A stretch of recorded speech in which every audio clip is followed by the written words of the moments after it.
G'day guys, and welcome back to Phil and Jen in the Philippines. This video was prompted by a viewer, a couple of things he observed whilst in the Philippines, and his experience going out with Filipino ladies. And the video is a little bit disjointed, but it's things I've observed that you should be aware of before you make the great decision to come to the Philippines and possibly reside. We'll start off with noise. And it's something that a lot of the viewers remind me of on a daily basis when it comes to a lot of the videos I make, the amount of background noise and whatever. And I've tried to explain that where I reside and anywhere for that matter, it's very difficult to get away from noise unless you go into a secluded cafe or something of that description, but you're not going to get away from noise here. And I'm going to give you a point of reference that you may be able to equate why this place is so noisy. As an example, that was my granddaughter that just decided to wander through even though I'm doing a vlog. Okay, as a point of reference in regard to why this place is as noisy as it is, I'm going to give you some examples you may be able to relate to. Okay, let's take the United States. Let's take a state the size of Texas. Texas is the home, well, its area is just under 7,000 square kilometres. I know you guys deal in miles, but you can do the conversion. It's just under 7,000 square kilometres, and the residents of Texas, the population of Texas is approximately 29 million people. Now let's go to where I'm from, which is the state of New South Wales in Australia, and it is actually 800,000 square kilometres, which is larger than Texas, and it is the home to 8 million residents. Now let's say, for instance, come back to the Philippines. It has an area of just under 300,000 square kilometres. So it's smaller than Texas by a long, long way. It's less than half the size of Texas. And of that land mass, because it's an archipelago, only 50% or close to 50% is habitable. So you've got an even smaller land space. But that's home to 105 plus million people. Now, if you equate the 105 million plus people in such a small area, you've also got to remember this. It's basically a Catholic country without the authority to have contraception, even though it does. It's not supposed to have contraception, and rural and small income families are notorious for having large families, especially Catholic families. So it's not unusual to have 6 or 8 siblings, 10 sometimes, and greater. Now, the way they live is in a very, very small area. Even relatively affluent people here only have very small homes. So as you can imagine, if there's 6, 8, 10 people living in a very small house that may consist of 2 bedrooms if they're lucky, or just one large common space, the constant noise that is generated by these people, 2 things happen. The Filipino at a very young age, from birth to death basically, is surrounded by noise because life goes on. Now if they wish to sleep, they've got to condition themselves to literally ignore the noise. You know, it's one of those situations that they are conditioned to ignore from the day they're put on this earth until the day they die. It's a totally different scenario when it comes to the West as far as noise is concerned. So noise to them is not a big problem. And then you've got the situation of, okay, loud karaoke and celebrations and things like that. Now, in the West, or in Anglo-Saxon or European backgrounds, politeness goes hand in hand, as far as we're concerned. Yeah, politeness goes hand in hand with consideration. Here, there are very, very polite people. They'll call you sir, madam, uncle, auntie, and they'll do it with a smile, and they are probably some of the politest people I've ever come across. But it doesn't go hand in hand with consideration, like we're used to. Consideration here, on the whole, is not even considered. They would not think one thing about whether or not the karaoke is annoying the next door neighbour, and there's a reason for that, and I'll tell you that as well, that the dog's barking may be keeping a baby awake, that cutting into line may be rude. It just doesn't enter their heads. So it's very, very difficult to bring our standards to a country and expect them to act in exactly the same way, because they've been conditioned to live this way. Now, why are they noisy? You know, they're in small spaces. Why would people be overly noisy? Well, when you've got a baseline of poor or poverty amongst the majority of the population, it's very difficult to make yourself stand out, because you've got so little to be able to stand out with. You know, outward affluence isn't there. You know, most people are on the same living standards and whatever. So let's take karaoke. If for a celebration they are able to hire a karaoke machine, they want the world to know that they've got a karaoke machine and that people are enjoying themselves, and it's a bit of look at me, look at me. Now, the attitude is, even if it's annoying, that they won't even object to it between themselves, because one day a party will come around and they'll have the karaoke, the next door neighbour will have the karaoke, and they feel totally justified to play it as loud as they want, to say now, today, look at me, look at me. And it's exactly the same as the boys on the motorcycles. Even though it's illegal here, to remove the baffles from these shitty little motorcycles that make horrific sounds, it's another way of saying, look at me, I can afford a motorcycle. You know, it's a pride situation. And unfortunately, that's the only way they can show a pride, is for people to notice them, to come out of the melee and be an individual. It's the cheapest way. You know, it literally is the way they show a certain amount of pride. It's the same as the dogs barking. And you'll get barking and you think, how can those people live in those houses with those bloody dogs barking all the time? Well, the first thing, in rural areas, dogs are considered to be their only security. And if the dogs bark, the villains will hear them and they won't come near the place. And over time, because they've had dogs all their lives, the barking just is white noise. It's tuned out. Whereas we, the Westerners, come along and the barking carries on and annoys the living bejesus out of us, but they don't hear it.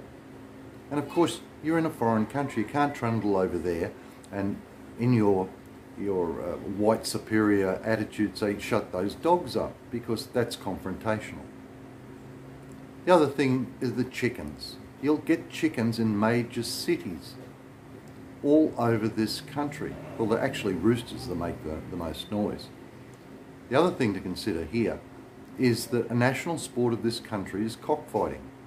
And cockfighting allows for the poorest person who can afford a chicken to train up a bird and possibly make extra money.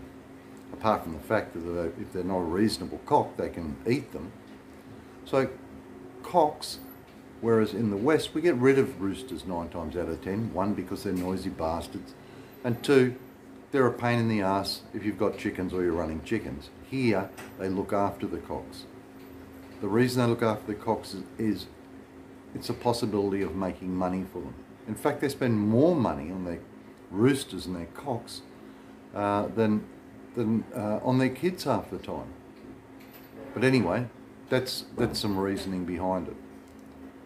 Now the second thing is, and possibly what my friend was talking about amongst attitude with Filipino women and whatever. He made the sweeping comment which resonated with me and a lot of other people that I know. And we often joke about it, that your Filipina will never take responsibility for anything. And everyone else is to blame. And if you're in a relationship, it doesn't matter if you've had nothing to do with it, she will blame you for any misfortune that comes about, whether you had something to do with it or not. Now that's confronting when you continually blame for something, but let's look at the thinking behind it. By accepting blame, they lose face. Now this Asian conditioning of losing face is very important. So they look for other reasons why something fails. It couldn't possibly, they're not, as I said, introspective. They do not analyse their actions. If something's gone wrong, rather than blame themselves and admit that they were wrong, it's a lot easier, and they don't even lose face within their own thinking by blaming some other person. Even if you've had nothing to do with it, what happens is they blame you, and their thought pattern is this: even though you had nothing to do with it, you were here long enough to see I was doing it, and you should have stopped me, so it's your fault. As ridiculous as that sounds, it is a basic thought pattern of Filipinos here. And again, we can't blame them for that, because it is a traditional cultural thing not to lose face. The other thing that's very, very difficult here, and it goes back to the blame scenario as well, don't come here and expect people, after you assist them, whether it be financially or any other way, to trip over themselves to thank you. It's very unusual to get thanks for anything here.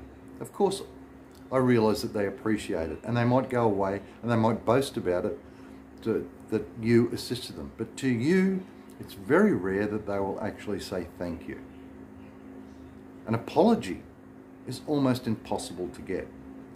And when you do get it, you realise it's insincere. You've forced an apology out of them. You can tell by the tone that it's insincere, and they don't really mean it. Because again, we go back to the situation, it wasn't their fault. That can be hugely frustrating if you can't equate blame and blame where it is due. It also retards the thinking, because as long as they believe that they didn't do anything wrong, they don't learn from their mistakes, and they continue to make them. But I'm not one that I can change a population and its way of thinking. It's just something that I'm forewarning you about. Don't expect an apology. Don't expect thanks. You'll get it in other ways, the thanks and whatever. And this is the other curious thing about living here. If you come across and you decide to help families or help people and whatever, and you are doing it consistently, as soon as you imagine that you've assisted enough and you stop that assistance, they will turn on you. Because when I say they'll turn on you, there'll be a great deal of resentment that you stopped assisting, because that assistance becomes part of their everyday life. They begin to count on it. Now, we can turn around and say, well, look, we're not here to supplement your lifestyle and whatever. We're just trying to help, and you should get off your feet and you should do things. But that's not the way they think. They think if you're willing to do it for a short time or a medium time, you should be doing it forever. And when that safety net is taken away from them, they get very, very resentful about it. Now, I'm not talking about all Filipinos. I'm talking about mainly rural Filipinos who, because once your assistance stops and you've managed to lift them out of the type of living standards they've had, and they've been very low, and then all of a sudden you pull the rug from underneath them, or that's how they perceive it, they become resentful. So be very, very careful of the amount of assistance you give anybody and the way you give it. Giving cash is not the way to do it. It's the easiest way, by handing them cash, and handing them cash regularly. But like all human beings, once they get lifted up, they start to, enjoy, and you might be able to hear it. We've had a huge rainstorm here at the moment, so I forgive it if you hear it in the background. It is rain. But be aware of that. So you're not going to get any thanks. As I said, you're going to be blamed for everything. Get used to it. Just suck it up. Let it be water off a duck's back. As much as we laugh about it, it can grate on your nerves when your partner is responsible for nothing, but in our eyes responsible for most things, and yet she continually blames you. It's just a loss of faith thing. And it doesn't matter. What you'll do, you'll never change them. They've been brought up that way. The die is cast, and all they can do, or all you can do after a long period of time, is hope and pray that their surroundings, whether you take them home, or whether you, simply by virtue of you there and the way you act, that they learn how you'll respond eventually. Anyway, we've covered the noise, we've covered certain things that can be considered humorous, but after a while it does get on one's nerves, and these are all things you should consider. There are reasons for everything here, as obscure as they may be, and I may think of more and put it on the end of this tape. But anyway, subscribe if you would, thumbs up, notification, share if you think this would be of any help to somebody that's contemplating starting up a relationship. And remember, you guys, whatever you learn online from these people, it's not that it's a lie, it's just the best of a bad mix.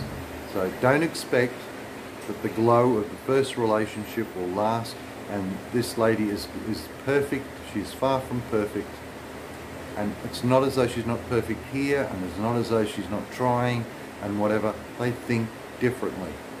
That's all I've got to say. Cheers for now.